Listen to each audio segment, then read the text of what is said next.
this by ear and see what happens. I was like, well, okay. I was hospitalized about 3 weeks for my visit to him because my heart rate was like 40 and it was staying at 40.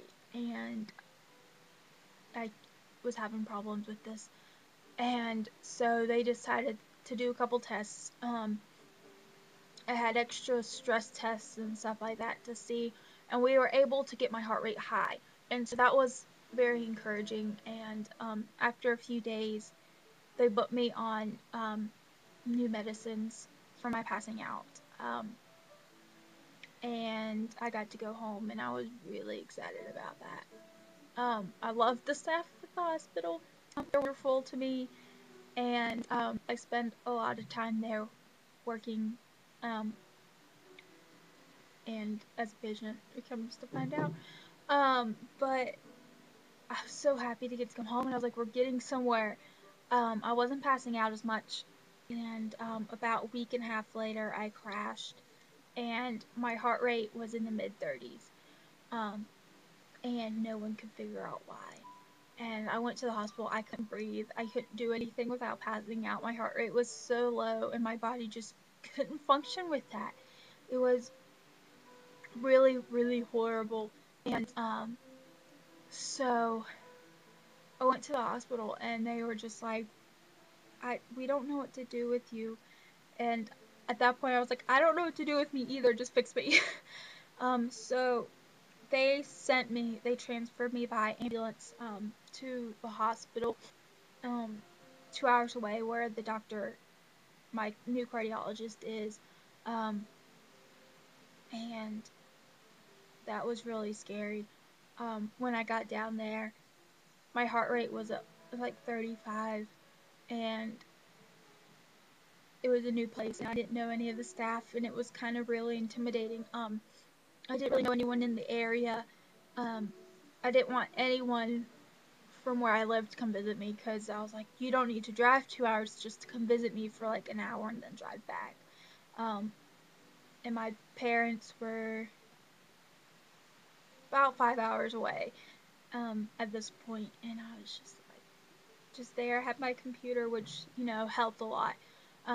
They did the same test that they had did when I was in the hospital a couple weeks prior, or a week and a half prior, to see, and they did a couple extras, and they decided to try me on a bunch of different medicines to see if they can get my heart rate up, but not, I don't know. They tried something called Robenal to see if they could, like,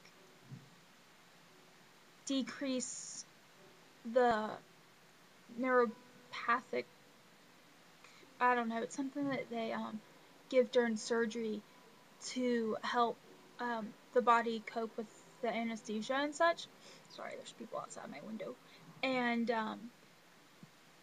we tried that, and it brought my heart rate up to like 45, and that was about it. And so they were like, okay, this isn't going to work. And so the next day, early in the morning, it was like 6 o'clock in the morning, and you don't sleep in a hospital. So I was awake. I was watching like House on my computer, and my heart rate spiked really bad. It went from like 38 to like 150.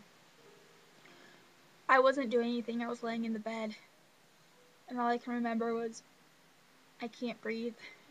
My chest hurts, and it felt like someone had jump started me.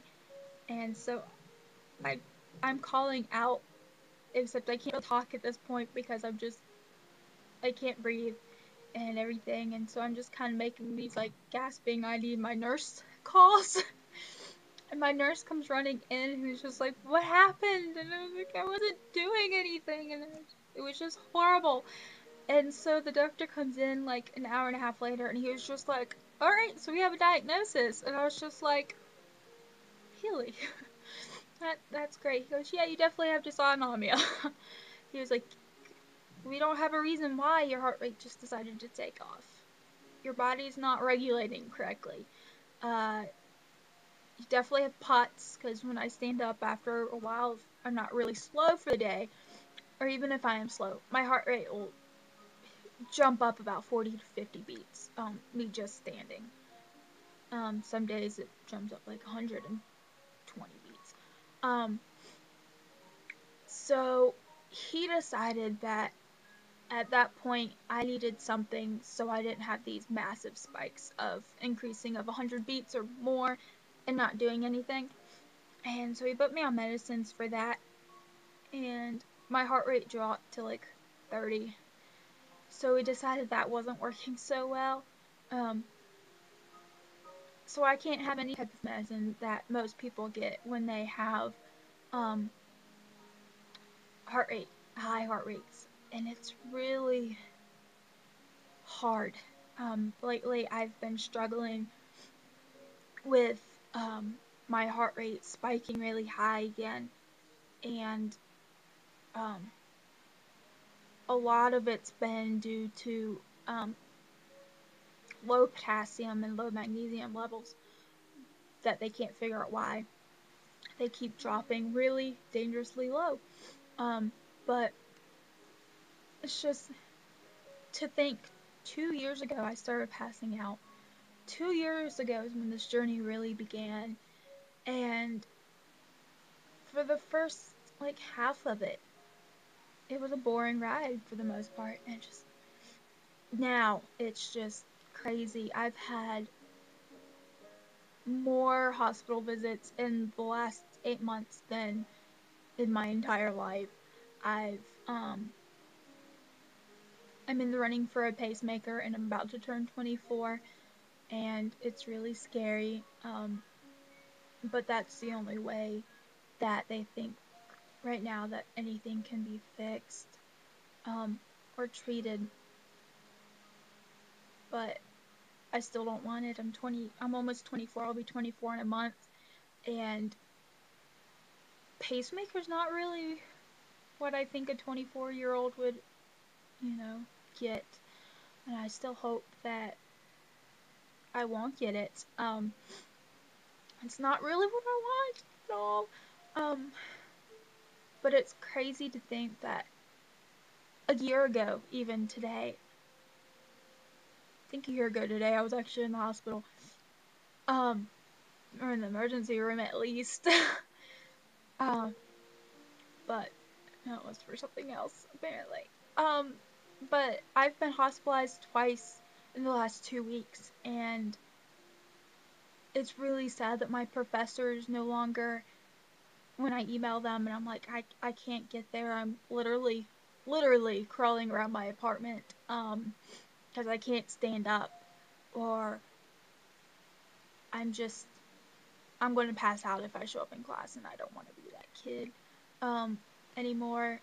It's just, it's hard, to say the least, and my friends more so freak out now, than anything. My mom just keeps asking me to move home.